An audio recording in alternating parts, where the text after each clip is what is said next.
ver se vai agora. Estamos informando aos seguidores.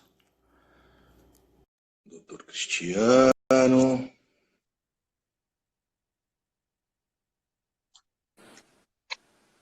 Agora foi. Eu fui até dar uma confirmada no meu perfil se estava privado ou não. Vamos ver o pessoal voltando aí. Agora sim, agora acho que foi. Porque antes não estava aparecendo, mas agora apareceu. O pessoal está entrando devagarzinho, legal. Alana, Oscar, Leandro, sem ser Leandro, deixou uma pergunta aqui. Tem uns alunos cabeçudos perguntando por onde é a live. Bom dia, Juliana. Deixei umas perguntas aqui separadas de alguns colegas aqui. Eu também tenho algumas perguntas. Sim, o que tiver a nosso alcance. Agora já dá pra gente... sim. O que não tiver, a gente corre atrás também, né? Eu fui em busca de algumas coisas que a gente tinha conversado, né? E a respeito principalmente do retorno, tá? Como vai se dar, os critérios, né? Como é que a gente vai fazer, principalmente se tratando de lutas, né, cara? Tá? Então eu trouxe algumas informações aqui que eu acho que são pertinentes, são interessantes, que na verdade muitos pontos sairão hoje no DO, eu acho, saíram hoje no DO. Então é tudo muito fresquinho, tudo muito novo, né? Sim. Até a gente que é funcionário da prefeitura na Secretaria de Esportes ali, os coordenadores pediram para a gente acompanhar a live do prefeito. Acho que ele vai dar uma live hoje às 19 horas, se não me engano. Sim. Onde ele vai anunciar aí as mudanças, né? Que essa mudança de cor aí, o que vai acarretar de diferente. Então a gente já está meio que... A gente está em stand-by ali, né? Igual aquele cara da reserva pronto para ser convocado, né? As informações que eu trago para você aqui são informações pertinentes de São Paulo, né? Que aí eu acho que com certeza vai caber aqui para a Baixada Santista, porque quando se fala de classificação de zona amarela, entendeu? Aí é Baixada Santista, tem o CREF que rege tudo isso aí também, né? Então eu acho que tem tudo a ver. Carlos Nakai entrou aí, o Nakai aí, Felipe Rosa, o pessoal vai chegando aí aos pouquinhos aí. Legal. Bom, eu tenho alguns alunos, a grande maioria desse pessoal que do jiu-jitsu e da universidade já te conhece, eu tenho alguns alunos do karatê que não conhecem. Eu gosto sempre de fazer as apresentações, então acho que eu já posso começar apresentando você aí para as pessoas que estão chegando. Às vezes alguém conhece da universidade, não conhece algum detalhe do jiu-jitsu e vice-versa. Então, vamos iniciar a live de hoje aí. Queria dar um bom dia para todos que estão entrando. Bom dia para o professor Cristiano. Professor Cristiano, fiquei muito feliz quando ele aceitou o convite, porque eu sei da correria que é aí. E ele até falou, eu aceitei poucos convites, acho que participei de uma ou duas, mas fico contente de participar da sua. Então, mais uma vez, obrigado, professor. Vamos lá, professor Cristiano Lima, graduado em Educação Física pela FEFES no ano de 2000.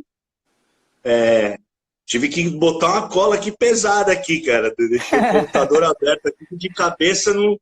Tentei gravar de cabeça, não deu não. Vamos lá. Eu tentei imitar o ministro.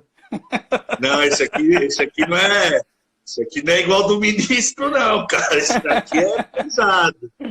Isso aqui é pesado de verdade. Então vamos lá. Especialista em Fisiologia do Exercício pela Unifesp. Mestrado em Ciências pela Unifesp.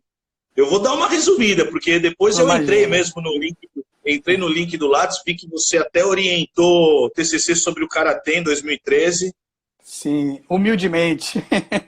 Dei uma pesquisada lá. Então vamos lá, doutor em Ciências pela Unifesp também, no setor de Psicobiologia, professor titular da Unip, Universidade Paulista, nos cursos de Educação Física, Fisioterapia, Psicologia, professor adjunto na Faculdade de Praia Grande, professor titular dos cursos de Medicina e Educação Física da Universidade de Ribeirão Preto, a UNAERP, tem um campo aqui no Guarujá.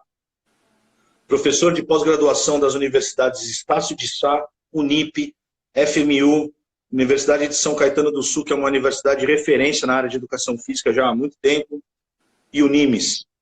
Professor coordenador do curso de Extensão em Ciências, Gestão e Empreendedorismo.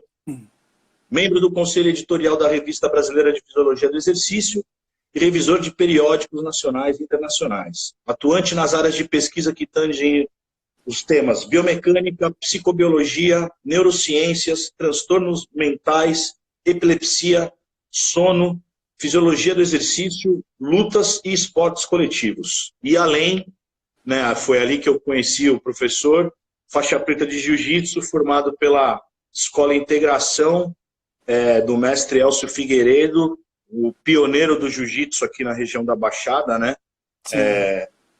Não sei se teve alguém antes, mas que está desde o começo até agora, acho que só ele, né? Na verdade, o Elcio foi o grande precursor, né? Lá atrás tinha o Sarrusso, o Paulo Teodoro, né? Mas que depois muitos atletas acabaram migrando para a integração e formando uma equipe muito forte, que tem uma história muito bonita dentro do jiu-jitsu, onde o professor Elcio Figueiredo revelou muitos atletas, né? O que hoje estão aí no cenário, né? E muitos professores também que estão no exterior, né? Se eu não me engano, de 20 a 22 professores que estão no exterior aí formados pela integração, né? Então a integração ela teve o seu momento muito forte na competição, né?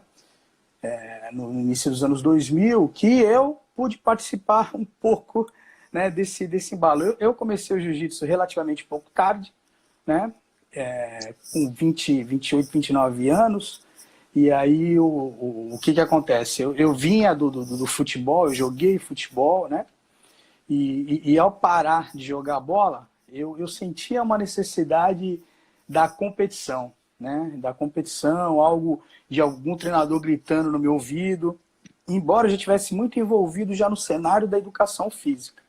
Tá? Isso também me gerou muitas dificuldades, porque eu sempre trabalhei muito aos finais de semana, né?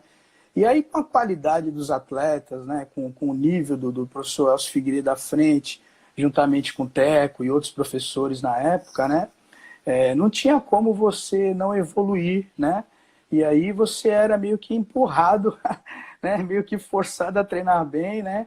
E às vezes até, né, participar de competições. Eu participei de poucas competições, porque, na verdade, o boom das competições começou nos anos 2000, e a última competição que eu fui a nível de paulista foi em 2003, que eu já estava muito envolvido no cenário de educação física. Trabalhei com esporte, com preparação, e sempre jogos aos finais de semana, né? Então, eu nunca consegui priorizar essa situação, né? Então, na verdade, o jiu-jitsu eu adotei na minha vida como um lifestyle, um meio que me fez crescer muito, né? Que me supriu aquele gap que tinha do competir, do treinar, fora as questões de qualidade de vida, entendeu? E treino até hoje, né? A gente está parado, né, por tudo isso que está acontecendo, até um dos tópicos da nossa reunião aqui de hoje, do nosso bate-papo de hoje, né?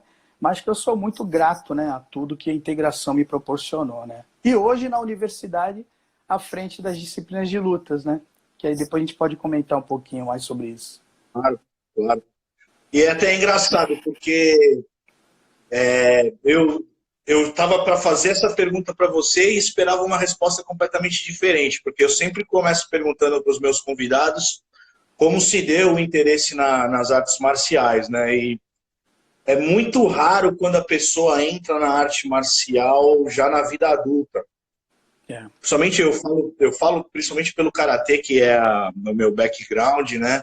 Você tem ali a maior parte das inscrições nas crianças ali na primeira fase escolar, até 10 anos, na adolescência cai um pouquinho, aí depois volta aquele adulto que ou já treinou na infância, né, e aí teve que parar por conta de trabalho, estudos, e aí quando a vida dá uma uma estabilizada, ele volta, ou aquele cara que também acontece um pouco, fala assim, não, eu nunca treinei, mas eu sempre tive vontade, é um sonho de infância, é um desejo que eu tinha, que eu via lá o filme do Karate Kid ou do Bruce Lee, e agora que eu me tornei adulto, que a minha vida está estável, eu posso realizar esse sonho.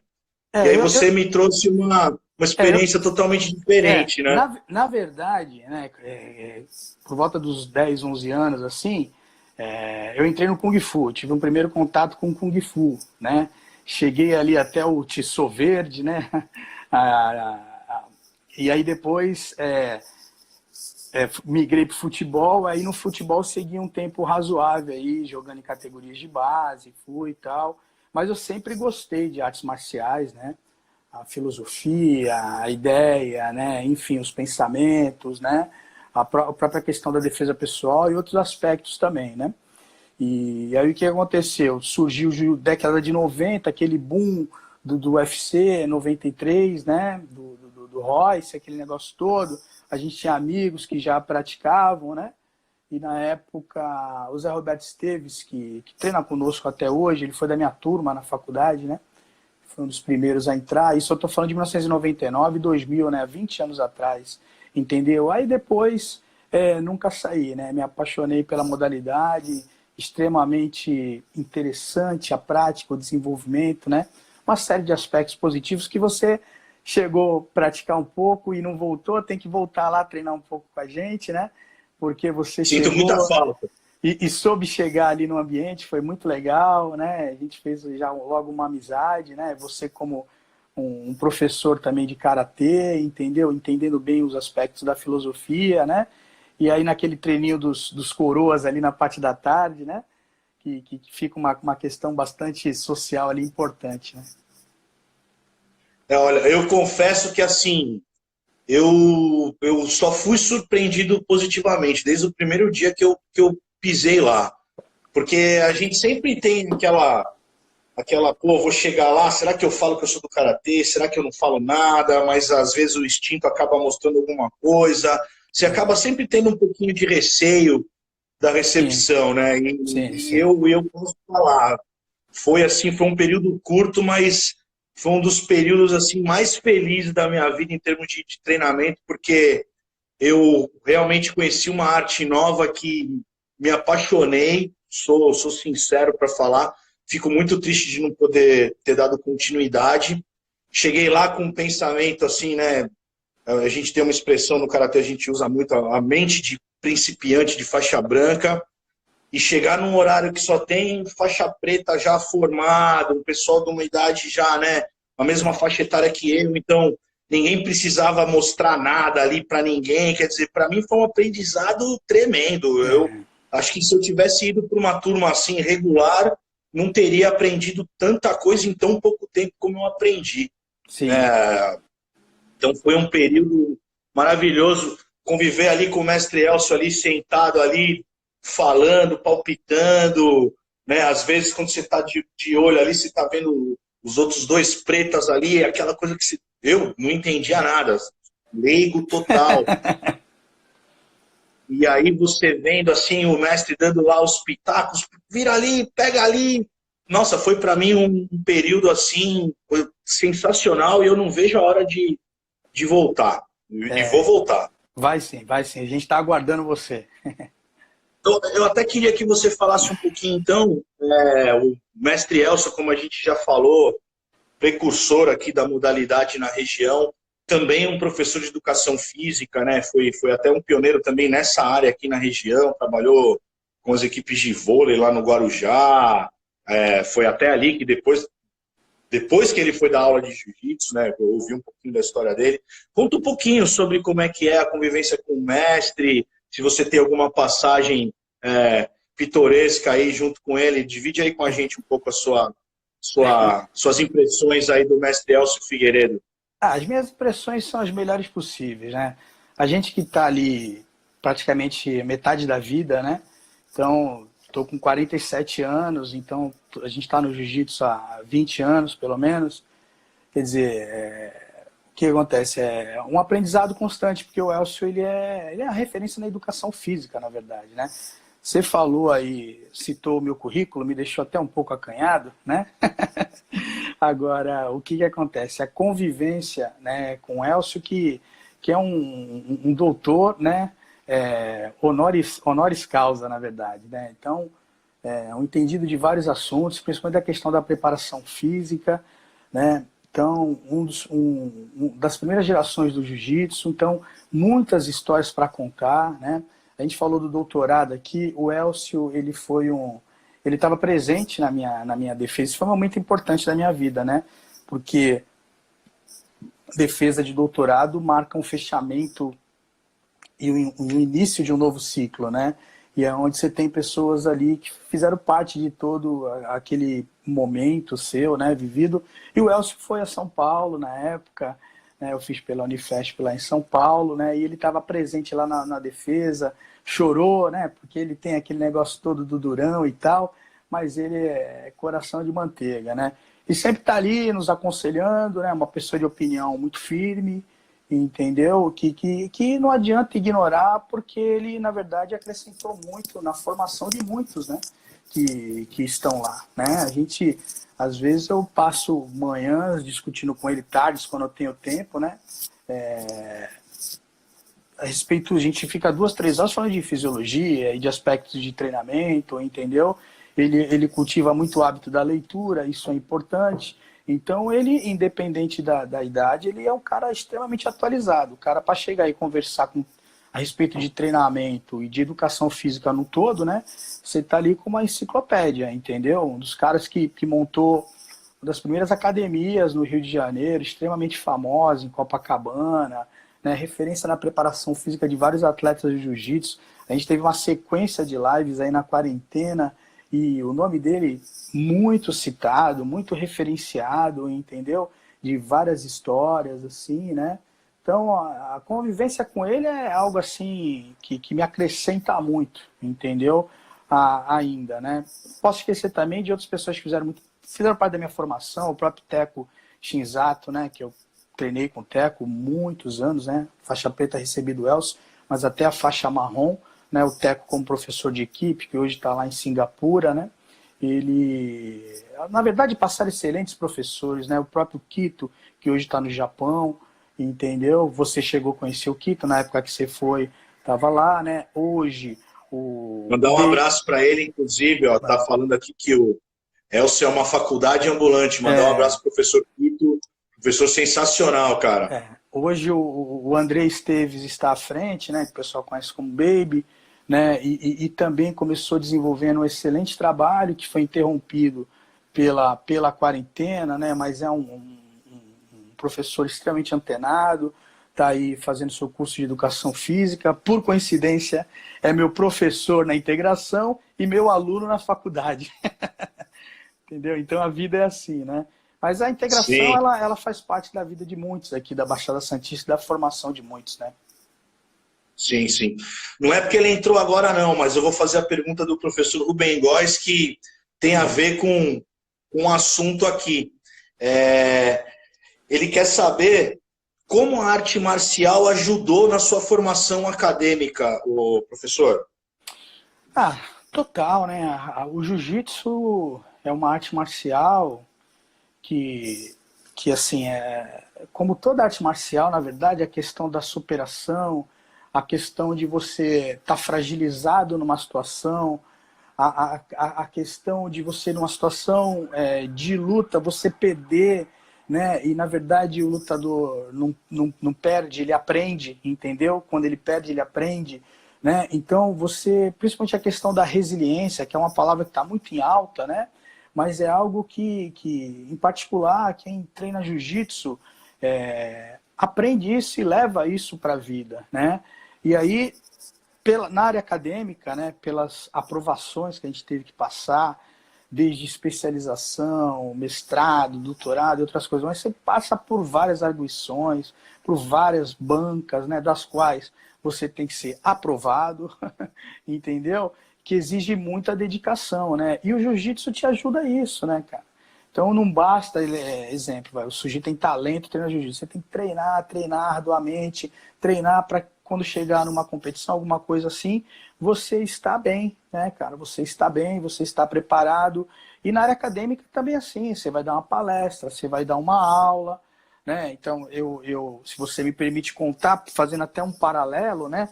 Eu me lembro da primeira palestra que eu fui dar pela Gama Filho, que sempre foi uma referência, né? E acabou, né, a Gama Filho, né? Mas sempre foi uma referência na educação física. E eu iniciando na vida acadêmica, tinha uma vontade de pertencer, né, a esse corpo docente tão rico na época, de professores. Aí, em 2009, eu recebi o convite para dar um curso no lugar de um outro professor, foi em Recife, né? E era um tema que eu já desenvolvia, né? Que era transtornos mentais e exercício físico. Só que, pô, era um curso, cara, 70, 80 pessoas, entendeu? Pós-graduação, onde eu sempre quis estar, né? Enfim, né? E aí eu tive que fazer o quê? Me preparar, da mesma forma que na luta, no jiu-jitsu, você se prepara, né? E você treinando forte, treinando bem, estando preparado para aquele momento ali de desafio, você vai nadar de braçada, você vai tirar de letra, né? Uma coisa que eu sempre falo para os meus alunos também, né? Então, não existe nada fácil, né? Não existe nada tranquilo. E a luta te ajuda muito isso, né? Perder ou melhorar, né? Se esforçar, entender o porquê tomou aquele golpe, ele sofreu aquele golpe, aquela finalização, o que seja, né? Então, o jiu-jitsu é um esporte que trabalha muito com a questão da cabeça, da mente e essa questão da resiliência. Eu acho legal, porque você mesmo no começo da fala falou, né? É uma palavra que está muito em voga hoje em dia, muito em moda, né? A resiliência, né? Eu costumo dizer que quem treina arte marcial a sério aprende a resiliência na prática, né? Na Você, prática, cara. eu acho que só depois quando você pega a definição lá da palavra, você fala, ah, não, isso aqui eu já tirei de letra, né? Porque o treinamento pode mudar a modalidade, mas se você treina a sério, treina a vera, né, a dedicação, E as lesões, é tudo igual, né? você deixar a vaidade de lado é importante também, né? Não é que o sujeito não tem que ser vaidoso, ele tem que ser vaidoso, né? Vaidade, ela só não pode ser em excesso, tudo bem? E aí o que acontece? No jiu-jitsu em particular, né? O sujeito extremamente vaidoso, com receio de ser finalizado, ou até no entendimento dele humilhado, alguma situação assim, ele sai perdendo muito, ele não evolui, entendeu? Ele não cresce, né? Por já estar inserido no meio da competição, né, trabalhando como atleta e como preparador físico, esse negócio todo, eu em particular nunca tive essa vaidade, esse receio. Isso te faz crescer, te faz evoluir, entendeu? Então, dentro da luta é importante, porque na vida também é assim, uma hora você ganha, outra hora você perde, não dá para ganhar sempre, né? Não, na verdade, se a gente for fazer um recorte mesmo, né, na competição, não é o melhor que ganha. Muitas vezes não é o melhor. Verdade. É diferente, por exemplo, em alguns esportes coletivos é muito difícil você ter uma zebra, né? No Sim. vôlei é difícil você ter uma zebra, no basquete é difícil você ter uma zebra. Mas na luta, cara, às vezes você acordou, você pode ser o melhor ali. Acordou meio mal, já. Ou às vezes você não é o melhor, mas você acorda aquele dia e tá bem, fala é hoje, a confiança bate de um jeito ali que você pode até ser mais limitado em termos de técnica, de estratégia, mas às vezes dá certo, né? Então, A questão psicológica é extremamente importante, né, Fábio? Isso aí a gente não pode deixar de lado, né? Isso é importante. Tem gente que treina super bem, e vai à competição, tem sérios problemas psicológicos, bloqueios, ou um nível de ansiedade que está acima, às vezes, do nível que a gente entende que é interessante para a competição, né? Porque a gente sempre fala de ansiedade, de alguns hormônios que estão aí, que às vezes atrapalham, né? Quando estão em níveis circulantes aí elevados, entendeu? Só que o que acontece? É muito importante também que o sujeito esteja ali com estado de alerta, entendeu? Para aquele momento que ele tá vivendo, né? Então, esse equilíbrio na questão da competição, ele é muito importante, né? além da preparação, que é a base para você enfrentar qualquer competição bem, tocando nesse assunto de ansiedade, os aspectos psicológicos. Tem alguma dica aí que você pode dar para o pessoal que está acompanhando a gente, que está competindo? Agora não, né? Mas que compete ou que está aí na faculdade passando por provas complicadas, está tendo ali o seu trabalho orientado pelo professor Cristiano, está tenso. O que você pode dar de dica aí para essas pessoas?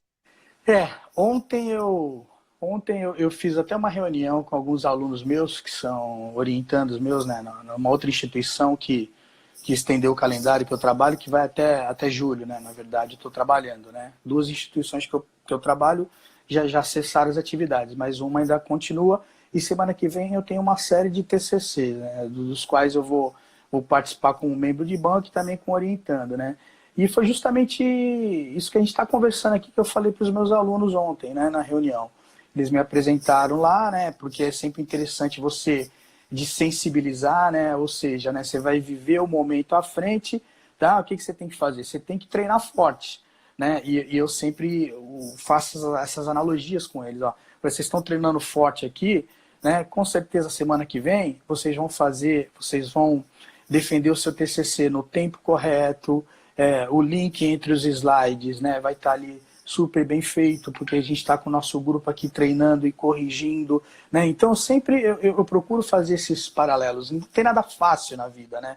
E algumas pessoas pensam que, pô, o professor Cristiano tá lá, tá dando aula e tal. Não, o processo é muito sinistro, né? Usando uma gíria muito atual que a gente fala, né? É muito sinistro, né? Requer muita dedicação, né? Então não tem como o sujeito chegar lá em cima, ter seus méritos por nada, né? Então eu falo para os alunos, o treino tem que ser sempre forte, né? Porque aí quando você treina forte, a competição ela vai ser ali mais tranquila, né? É lógico que implica outras questões que a gente falou, psicológica e outros mais, né? Principalmente na luta, né?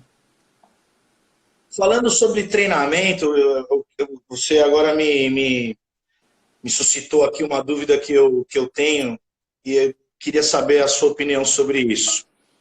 Na época em que eu me formei em 2004 pela FEFESP, né?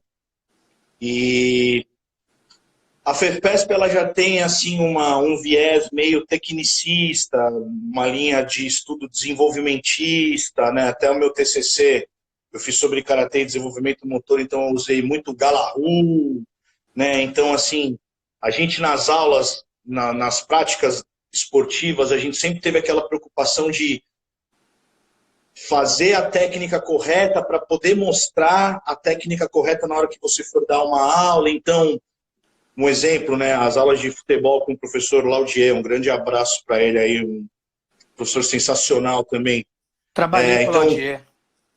Fui preparador físico do Laudier. Ele era treinador, era preparador físico. Que legal. Que time? Time da Unimes, Qual de futsal. Unimes, de futsal. Legal. Então, por exemplo, ele ia passar, ó, hoje vamos aprender aqui os fundamentos do domínio. Então ele mostrava como era a técnica correta para que a gente pudesse ensinar a técnica correta. E o ensino dos esportes durante muito tempo se baseou nesse lance da filinha, vai lá, passa no cone, chuta, volta, espera de novo na fila. E aí agora a gente já tem um outro viés que é não sei como eu vou poder me expressar aqui, mas o treinamento global, né? O treinamento global, que é aquela... Certo, que é aquela coisa assim, você aprende a jogar jogando. Isso. Você aprende a lutar lutando. Isso. Então, numa fase eu falo no karatê, para o meu aluno faixa branca até faixa verde, eu tenho que fazer ele bater lá 1000 socos na frente do espelho, né? Mas quando ele está numa fase de competição, de alto rendimento, o treinamento passa a ser outro, né, professor?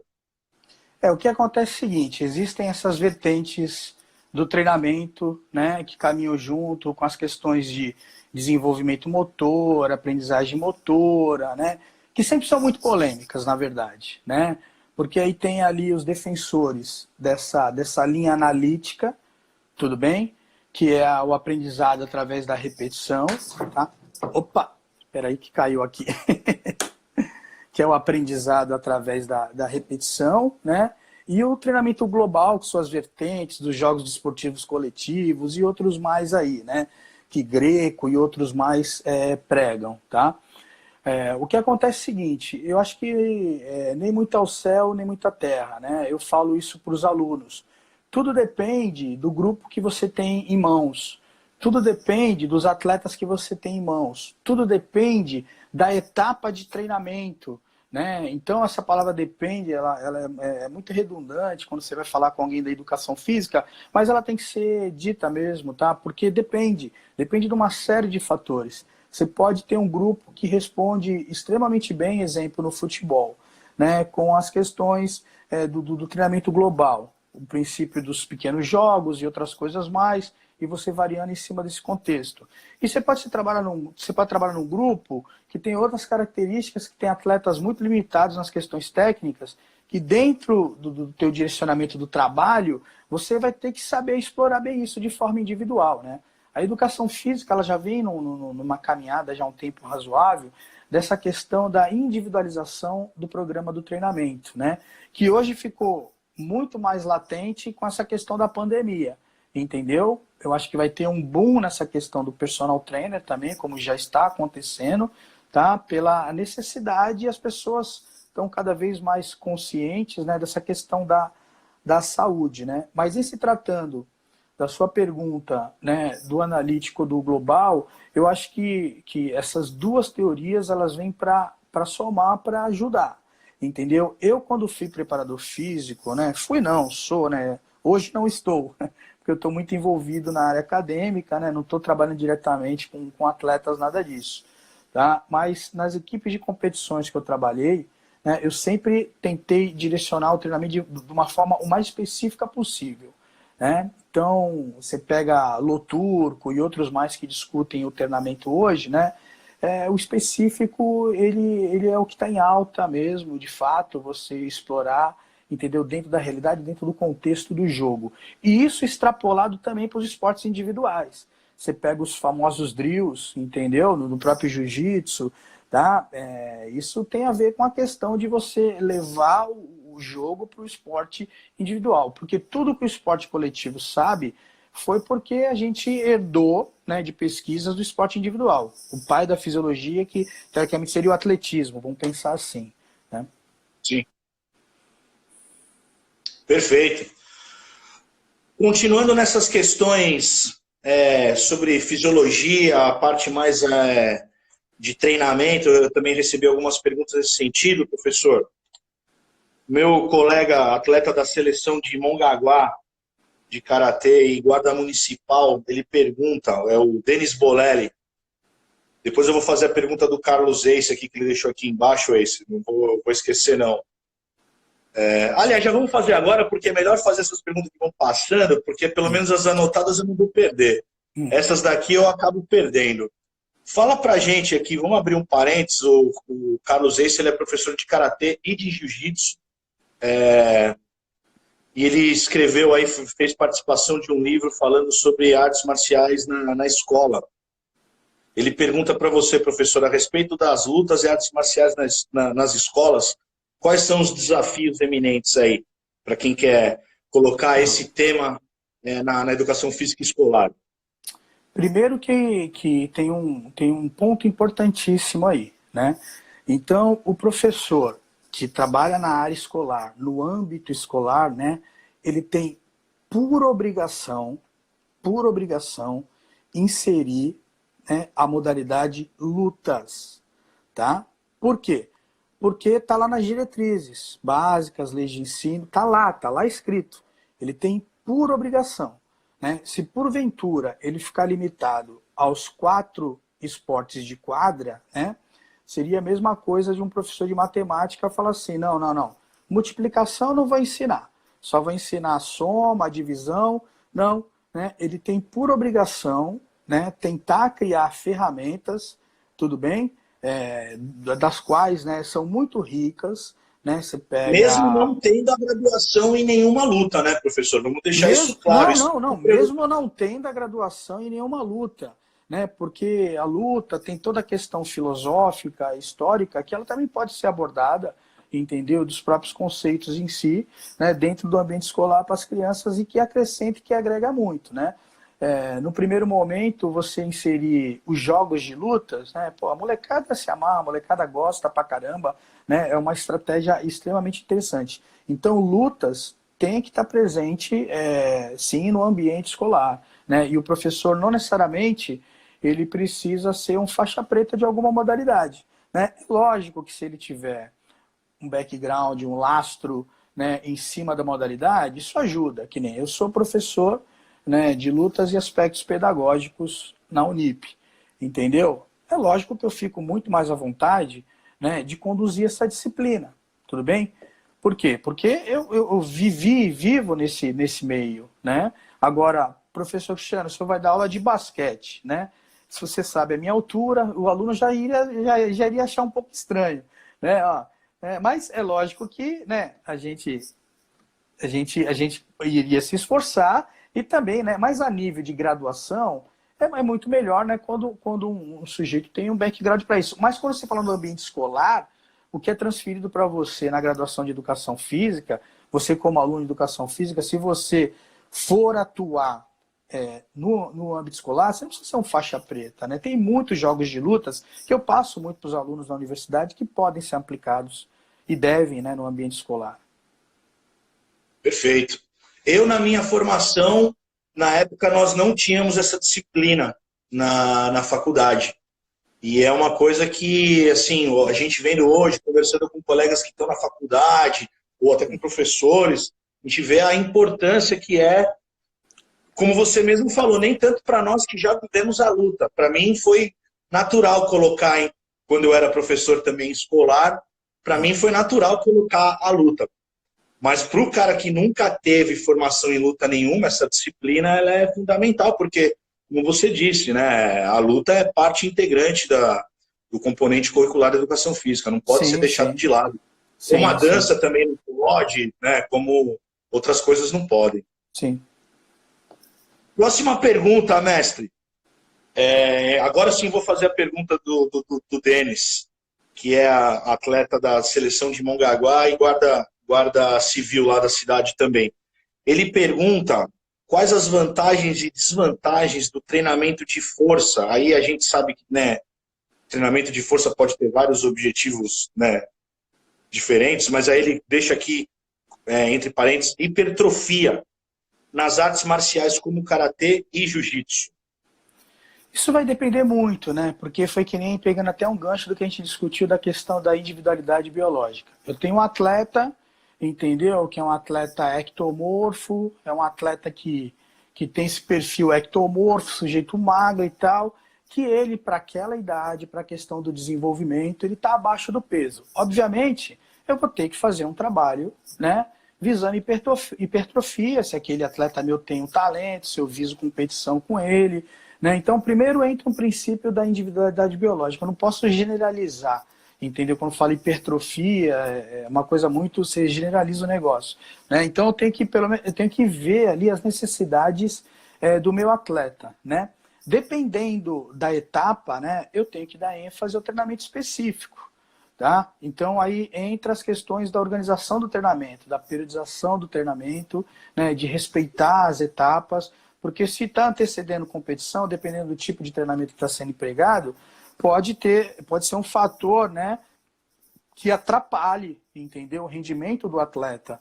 Porque assim, né, é algo que a gente não tem que dificultar, né? O nadador tem que nadar, o lutador tem que lutar, o corredor tem que correr, né? Então eu posso ver milhões de vídeos do YouTube do jiu-jitsu, eu posso fazer o melhor treino possível de musculação, com o mais entendedor aí dos profissionais, só que a luta em si, ela tem exigência de outras valências, de outros aspectos que são importantes, dos quais eu não consigo mimetizar uma situação parecida fora do tatame, numa situação extra tatame, né? Então o que a gente tem que entender que qualquer ação fora da especificidade, a gente chama de subliminar, entendeu? Venha colaborar, ajudar num contexto em cima das necessidades daquele atleta, entendeu? Que pode ser hipertrofia, que pode ser emagrecimento, que pode ser potência. Potência é uma valência que é uma capacidade motora, na verdade, que quando a gente fala de força, potência, que está inserida em todos os esportes, né? Acho que só xadrez que não tem, entendeu? A necessidade Só da se a potência. pecinha for muito pesada, né? Mas assim, a potência, então assim, a organização do trabalho implica em muitos fatores, não só nesse pensamento único da hipertrofia, do crescimento do músculo, né? Às vezes tem um atleta que eu tenho que deixar ele mais funcional, né? E para eu deixar ele mais funcional, eu não posso fazer só que o músculo dele cresça, entendeu? De uma forma mais simplista para a gente poder explicar. Hein? Perfeito. Aí a gente cai naqueles conceitos de faculdade que nunca vão ficar fora de moda, né? Individualização, periodização, você sempre vai ter que levar essas coisas em conta na hora de fazer qualquer tipo de intervenção no teu atleta, no teu aluno, né? Não tem como não considerar.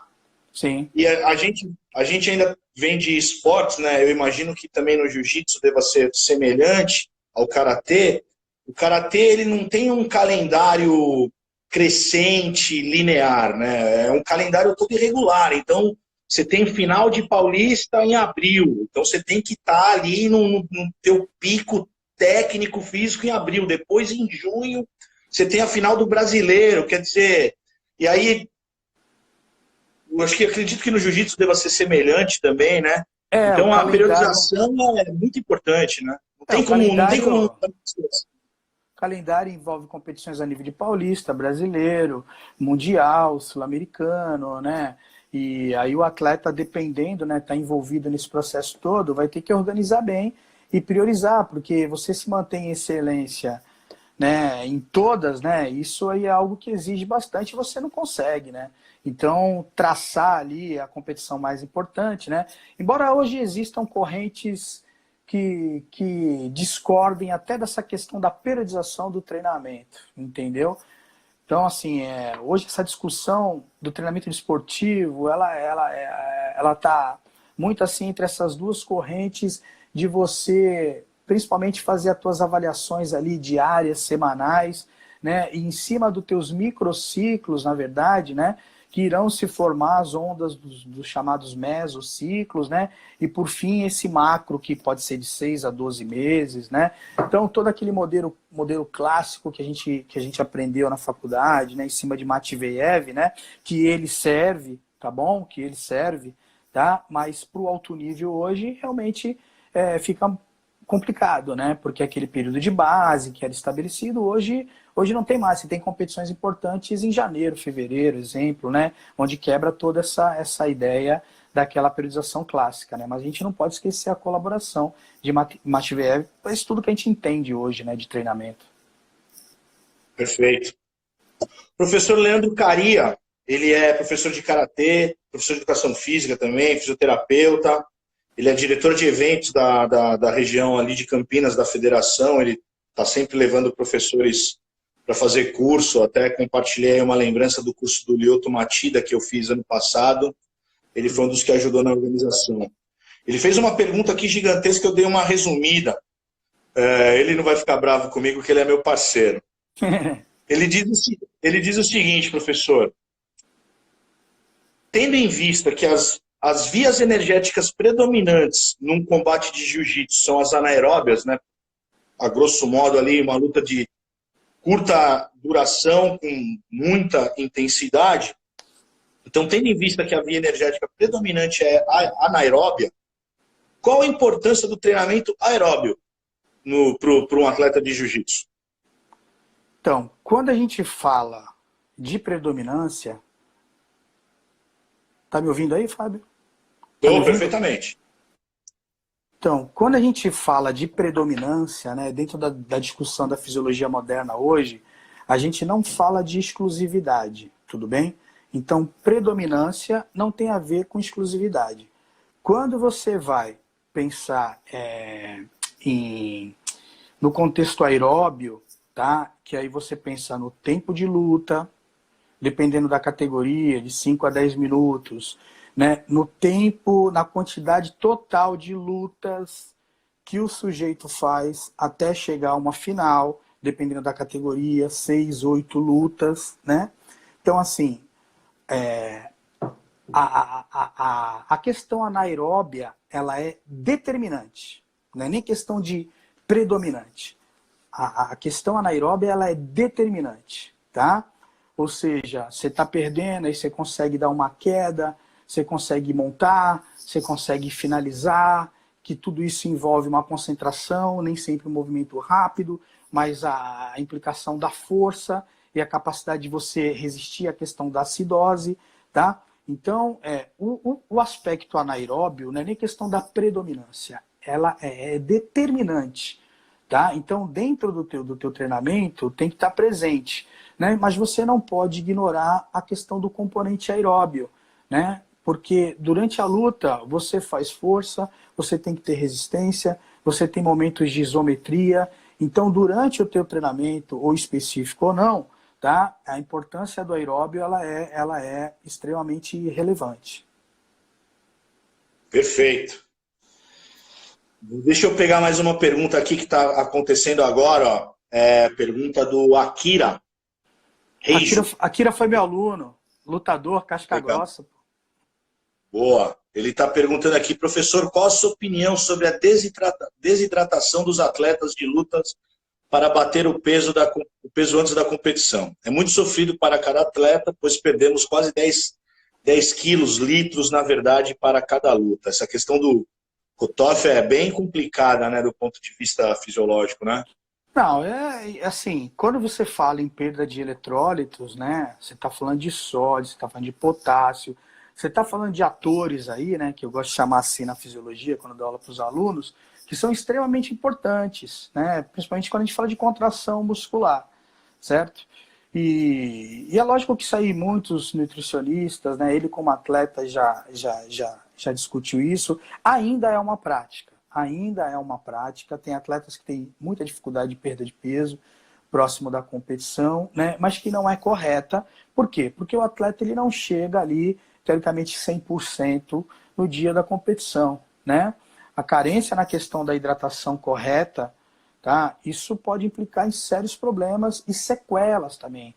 Tem atletas que tiveram problemas, né? E que tiveram sequelas aí a nível de sistema nervoso central, até hoje, entendeu?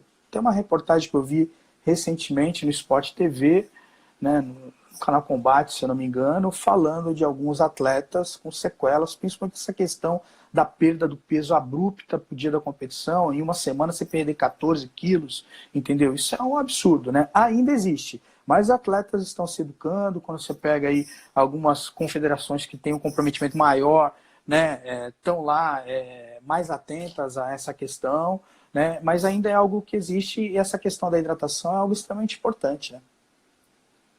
Certo, perfeito. Isso eu acho uma coisa assim, óbvio que não é a nossa opinião que vai mudar a regra nenhuma, mas do ponto de vista da luta, eu acho muito, muito irreal você querer lutar numa categoria, sei lá, geralmente todo mundo quer lutar em categorias abaixo do que pesa, né, para depois ter depois da pesagem. Eu venho de uma época que a pesagem era no mesmo dia da competição meu, se você não bater o peso para mais, toma lá 3 litros de água para engordar 200 gramas na hora da pesagem ou põe lá o saco de lixo lá e começa a correr em volta do ginásio se você não bater o peso, se o peso deu a mais, né? Acho que essa questão acaba tirando um pouquinho da marcialidade da luta, né? Assim, uma questão, um conceito meu, obviamente não vai mudar. O karatê está caminhando para essa vertente também. As pesagens são sempre agora antes, né? Então eu já vejo atletas utilizando essa prática, mas a gente sabe que para a saúde a longo prazo não é uma coisa muito boa, né? Sim, sim, sim. Última pergunta aqui sobre essa questão fisiológica, professor. Ela vem agora minha mesmo, uma dúvida que eu tenho. E já caindo no nosso último bloco aí da live, talvez a gente passe só um pouquinho de 1 hora, vou pedir para a gente poder estender, mas não vou me estender muito, não. O treinamento com máscaras, professor, eu recebi algumas informações em grupos aí de faixas pretas que a gente faz parte, de WhatsApp e tal, que o treinamento de máscaras a longo prazo ele pode ser uma coisa maléfica por conta da ingestão de CO2, isso pode te gerar um processo de acidose mais elevado, e a gente pode ter a longo prazo também complicações na saúde. Tem alguma coisa, você sabe, o que você, já começando a preparar a gente para esse bloco aí, vida após pandemia, né? Como que tá sabe de alguma coisa? Pode passar para a gente? Então, tem alguns amigos, né, que estão levantando essa discussão, né?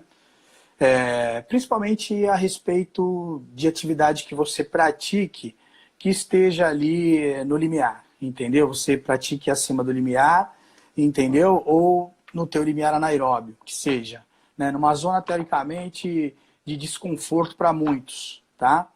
Então, existem alguns relatos, né? Existe uma discussão agora atual, quando a atividade ela tem ali uma predominância aeróbia, entendeu? Não existe diferença significante você treinar de máscara ou não. Aí tem outro viés aí. Qual a máscara? Qual o tipo de máscara? Né?